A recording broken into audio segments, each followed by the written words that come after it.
এই ভিডিওর মাধ্যমে তোমরা যে সমস্ত ছাত্রছাত্রী 2022 সালে উচ্চ মাধ্যমিক দেবে এবং ইতিহাস বিষয়টি রয়েছে, তোমরা জানো যে তোমাদের সিলেবাস কিছুটা কমানো হয়েছে। এই কমানো সিলেবাসের উপর ভিত্তি করে তোমাদের আমি 5টি মডেল সেট তৈরি করে দিচ্ছি। তোমরা এই 5টি মডেল সেট যদি ভালোভাবে ফলো করে যাও, তাহলে তোমরা 2022 সালে উচ্চ মাধ্যমিক পরীক্ষায় এর থেকে নিশ্চিত কমন পেয়ে যাবে। এবং তোমাদের প্রশ্ন কেমন হবে তারও আমি এই মডেল সেটের মাধ্যমে তোমরা জানতে পারবে যে তোমাদের এমসিকিউ কোন অধ্যায় থেকে কত নম্বরে থাকছে, সেটাও তোমরা এখান থেকে জানতে পারবে। তাই তোমাদের এটা হচ্ছে প্রথম মডেল সেট 1।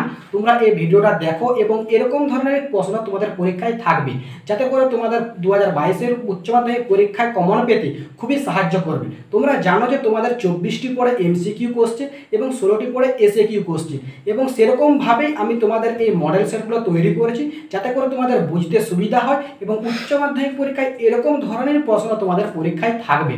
প্রথম যে প্রশ্নটি রয়েছে, আধুনিক ইতিহাস চর্চার জনক হলেন ইবন খালদুন। 2 নম্বর রয়েছে, ইতিহাসমালা রচনা করেন উইলিয়াম কেরি। পরের প্রশ্নটি দেখো, ব্রিটিশ মিউজিয়াম প্রতিষ্ঠিত হয় 1753 খ্রিস্টাব্দে। হাজারদুয়ারি জাদুঘর একটি ঐতিহাসিক জাদুঘর। খুবই গুরুত্বপূর্ণ প্রশ্ন। 5 নম্বরে রয়েছে, এশিয়াবাসীদের জন্য প্রথম এশিয়া স্লোগান তুলেছিল জাপান। তারপরের প্রশ্নটি আছে, নবান্ন নাটকটি রচনা করেন বিজন ভট্টাচার্য। ফোর্ট উইলিয়াম কলেজ প্রতিষ্ঠা করেন ওয়েলেসলি 1800 খ্রিস্টাব্দে। আর 8 নম্বরে রয়েছে, ঠাকুমার ঝুলি কিসের উদাহরণ? লোককথার উদাহরণ। কেমব্রিজ হিস্ট্রি অফ ইন্ডিয়া লেখেন ডডওয়েল। 10 নম্বরে যে প্রশ্নটি রয়েছে, খুবই গুরুত্বপূর্ণ একটা প্রশ্ন, সিভিল সার্ভিসের জনক বলা হয় কর্নওয়ালিসকে। 11 নম্বর রয়েছে, রেগুলেটিং অ্যাক্ট পাস হয় 1773 খ্রিস্টাব্দে। কোন প্রেসিডেন্সিতে রায়তোয়ারি বন্দোবস্ত চালু হয়? মাদ্রাজ। হিন্দু কলেজ প্রতিষ্ঠিত হয় 1817 খ্রিস্টাব্দে। 14 নম্বর রয়েছে, সর্বশুভকরী সভা প্রতিষ্ঠা করেন বিদ্যাসাগর। এবং 15 নম্বর রয়েছে, সুপ্রিম কোর্টের প্রধান বিচারপতি ছিলেন স্যার এলিজা এমপে। 16 নম্বর রয়েছে, বাংলার দ্বৈত শাসনের অবসান ঘটিয়েছিলেন ওয়ারেন হেস্টিংস। এবং 17 নম্বর রয়েছে তোমাদের জন্য, পলাশির যুদ্ধের সময় ইংরেজ সেনাপতি ছিলেন রবার্ট ক্লাইভ।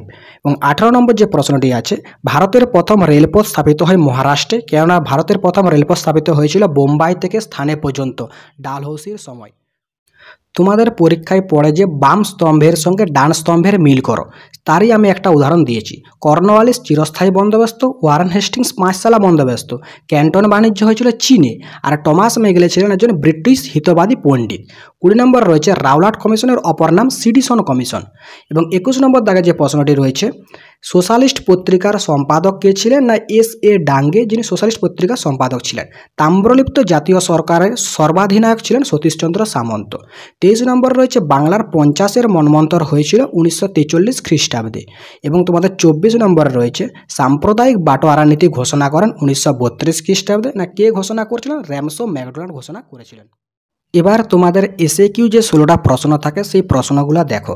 1 নম্বরে আছে, শ্রীরামপুর ত্রয়ী কারা? উইলিয়াম কেরি, উইলিয়াম ওয়ার্ড আর জেসুয়া মার্সম্যানকে একত্রে শ্রীরামপুর ত্রয়ী বলা হয়।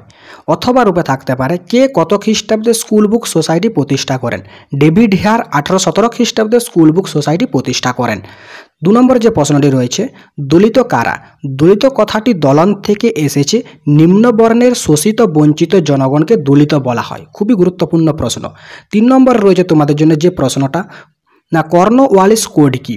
1793 খ্রিস্টাব্দে লর্ড কর্নওয়ালিস কোম্পানির কর্মচারীদের দুর্নীতি দমন ও দক্ষতা বৃদ্ধির উদ্দেশ্যে যে কর্মপদ্ধতি লিপিবদ্ধ করেন তা কর্নওয়ালিস কোড নামে খ্যাত। 3 নম্বর প্রশ্নের অথবা দিয়ে থাকতে পারে, কত খ্রিস্টাব্দে কোন আইন দ্বারা কোম্পানির একচেটিয়া বাণিজ্যাধিকার লোপ পায়?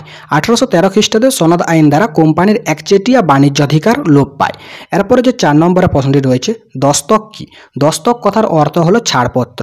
1717 খ্রিস্টাব্দে মুঘল সম্রাট ফারুক সিয়ার দ্বারা প্রদত্ত কোম্পানিকে বিনা শুল্কে বাণিজ্য করার অনুমতিপত্র হলো দস্তক। অথবা পলাশির লুণ্ঠন বলতে কি বোঝো? এই প্রশ্নটাও দেখো। না পলাশির যুদ্ধের পর কোম্পানি নানাভাবে বাংলায় প্রচুর পরিমাণে সম্পদ অকাতরে লুণ্ঠন করে নেন, এই ঘটনাকে বলা হয় পলাশির লুণ্ঠন। 5 নম্বর রয়েছে, সূর্যাস্ত আইন কি? 1793 খ্রিস্টাব্দে লর্ড কর্নওয়ালিস প্রবর্তিত চিরস্থায়ী বন্দোবস্তে বলা হয় যে বছরের নির্দিষ্ট দিনে সূর্যাস্তের পূর্বে নির্ধারিত রাজস্ব প্রদান করা বাধ্যতামূলক, তা না হলে ব্রিটিশ সরকার জমি বাজেয়াপ্ত করবে। এটিকে সূর্যাস্ত আইন বলে।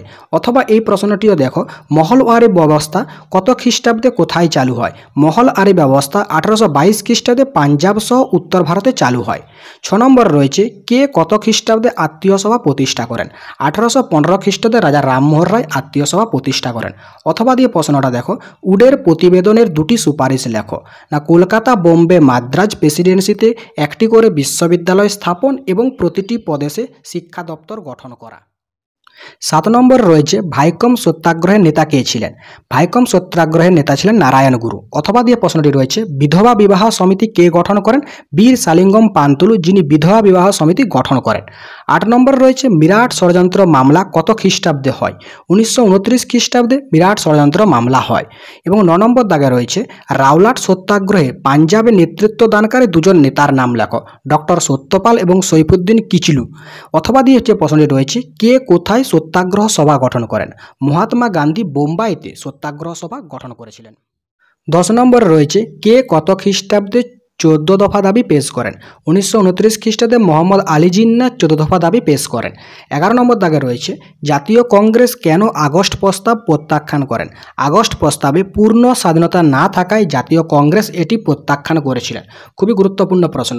12 নম্বর দাগে যে প্রশ্নটা তোমাদের জন্য রয়েছে CR ফর্মুলা কে কত খ্রিস্টাব্দে প্রকাশ করেন? চক্রবর্তী রাজা গোপালচারী 1944 খ্রিস্টাব্দে CR ফর্মুলা প্রকাশ করেন। অথবা যে প্রশ্নটি রয়েছে পাকিস্তান প্রস্তাব কত খ্রিস্টাব্দে কোথায় গৃহীত হয়? 1940 খ্রিস্টাব্দে মুসলিম লীগের লাহোর অধিবেশনে পাকিস্তান প্রস্তাব গৃহীত হয়। তারপরের প্রশ্নটি দেখো কত খ্রিস্টাব্দে কোন আইনের দ্বারা ভারতে কোম্পানির শাসনের অবসান ঘটে? 1858 খ্রিস্টাব্দের ভারত শাসন আইনের দ্বারা কোম্পানির শাসনের অবসান ঘটে।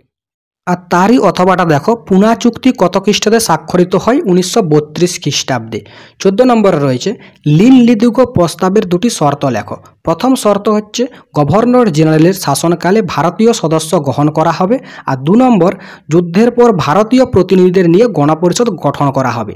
অথবা যে প্রশ্নটি রয়েছে লক্ষ্মী স্বামীনাথন কে ছিলেন? নেতাজি সুভাষচন্দ্র বসু দ্বারা গঠিত ঝাঁসির রানী ব্রিগেডের সেনাধ্যক্ষা ছিলেন লক্ষ্মী স্বামীনাথন। 15 নম্বর দাগে রয়েছে মন্ত্রী মিশনের সদস্য ছিলেন কারা? মন্ত্রী মিশনের সদস্য ছিলেন না কে ছিলেন? পেথিক লরেন্স ছিলেন এবং AV আলেকজান্ডার ছিলেন এবং স্ট্যাফোর্ড ক্রিপস ছিলেন। 16 নম্বর দাগে রয়েছে কে কত খ্রিস্টাব্দে আমিনি কমিশন গঠন করেন? 1776 খ্রিস্টাব্দে ওয়ারেন হেস্টিংস আমিনি কমিশন গঠন করেছিলেন।